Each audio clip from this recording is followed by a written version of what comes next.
আদিবাসী হোস্টেলের আদিবাসী কেয়ারটেকারকে হোস্টেলের ভিতরে শ্লীলতাহানির অভিযোগ নৈশরক্ষীর বিরুদ্ধে। অভিযুক্তর কঠোর শাস্তির দাবিতে পথ অবরোধ গ্রামবাসীদের। গ্রামবাসী হোস্টেলের এক কেয়ারটেকার মহিলাকে হোস্টেলের ভিতরে শ্লীলতাহানির অভিযোগ উঠল নৈশরক্ষীর বিরুদ্ধে। অভিযোগ দায়ের হতেই অভিযুক্ত নৈশরক্ষীকে গ্রেফতার করেছে পুলিশ। এদিকে বাঁকুড়ার খাতড়া আদিবাসী কলেজের এই ঘটনা জানাজানি হতেই অভিযুক্তর কঠোর শাস্তির দাবিতে আজ সকাল থেকে কলেজের সামনে পথ অবরোধ করে বিক্ষোভ শুরু করেন আদিবাসীরা।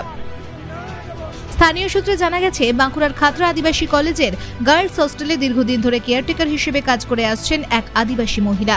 গতকাল দুপুরে ওই মহিলা হোস্টেলের বাথরুম থেকে স্নান করে বেরোনোর সময় করিমউদ্দিন খান নামে হোস্টেলেরই এক নৈশরক্ষী ফের তাঁকে বাথরুমে নিয়ে গিয়ে শ্লীলতাহানি করে বলে অভিযোগ।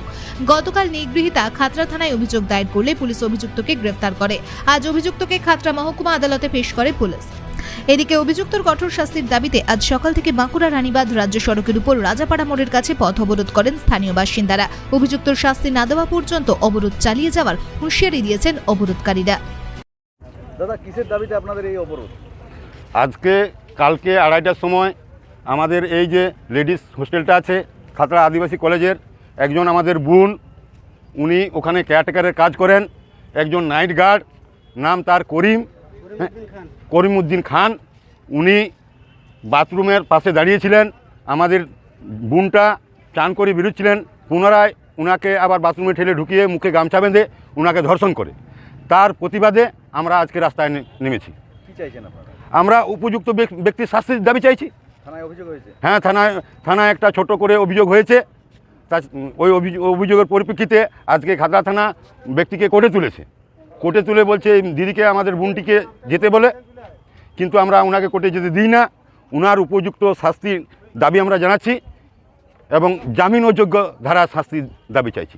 কতক্ষণ চালাবেন অবরোধ? যতক্ষণ না ওনাকে আমরা সঠিক সুরা পাচ্ছি, শুরু করতে পারছি, এখন সারাদিন চলবে। আর এটা কোন কলেজের হোস্টেল? এটা খাতড়া আদিবাসী মহাবিদ্যালয় কলেজের হোস্টেল। কোন জায়গায় এটা অবস্থিত? এটা অবস্থিত হচ্ছে আপনার রাজাপাড়া নিয়ারেস্ট, রাজাপাড়ার সামনে। ওই হোস্টেলের ভিতরে ঘটনা ঘটেছে? হোস্টেলের ভিতরে ঘটনা ঘটেছে গতকাল 2:30টার সময়। আপনার নাম? আমার নাম বাবলু মুদি, খাতড়া আদিবাসী একাদশ অঞ্চল ব্লক সম্পাদক। দাদা, কেন এই রাস্তায় কেন হঠাৎ?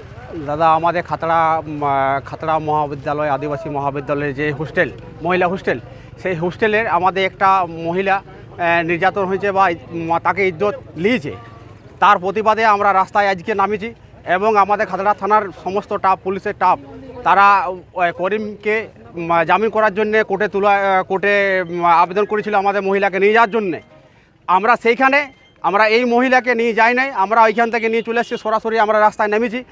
করিমের শাস্তি যেতে হয় তার দাবিতে আমরা রাস্তায় নেমেছি। যতক্ষণ না করিমের দাবি ঘোষণা করছে ততক্ষণ পর্যন্ত আমাদের অবরোধ চলবে। আর এবং আগামী দিন যে আমাদের এই ছেলেরা যে এইরকম করছে, ধরুন আমাদের এবারে ধরুন মহিলাদের হোস্টেলে মেয়েদিকে পাঠাচ্ছি, সেখানে সুরক্ষা পাচ্ছে না, সেখানে নাইট গার্ডেই আবার মহিলাদেরকে অত্যাচার করছে এবং নির্যাতন করছে। এইরকম বহু আমাদের ওয়েস্ট বেঙ্গলে বহু ঘটনা ঘটে আছে। তাতে সেই দাবি করিম জিসে সঠিকভাবে পায় বা আমরা দাবি চাই, আমরা 101 আমাদের আদিবাসী যেটা আমাদের ধারা আছে, সেই ধারায় আমরা করব, আবেদন করে কাজ করতেন হোস্টেলে ও নাইট গার্ড করতো। আর আপনাদের বোন? আমাদের বোন এখানে ক্যারেক্টারের কাজ করতো, বান্নার সমস্ত কাজ করে এখানে, বুঝলেন। সেই তাকে ফাঁকা পেয়ে, মানে হোস্টেল তো বন্ধ ছিল এই ভোটের পর থেকে, অভিযোগ হয়ে গ্রেপ্তার হয়েছে। অভিযোগ হয়ে গ্রেপ্তার হয় নাই, ও আগামী জামিন কোর্টে পুলিশরা আমাদের করে দিয়েছে। পুলিশ ওকে ধরেনি? না, ধরেনি। তাহলে পুলিশ ধরাধরি করেন? কোথায় ধরে? আমরা গেছিলাম থানায় কোনো ওকে দেখতেই পাই না, আসামিকে আমরা এখনো পর্যন্ত দেখতে পাই নাই।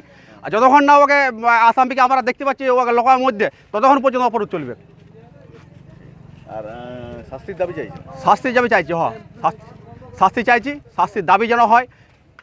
161 যেটা আমাদের এসটিতে লাগু আছে, সেই লাগু কেস করুক, কেস হবে, তারপরে আমরা অবরোধ তুলব। কি নাম আপনার? আমার নাম স্বপন মুদি। আপনি কোন পদে আছেন? আমি পদে আছি, আমি খাতড়া একতা মঞ্চের ব্লক সম্পাদক বা অঞ্চল সম্পাদক। অঞ্চল সম্পাদক, হ্যাঁ।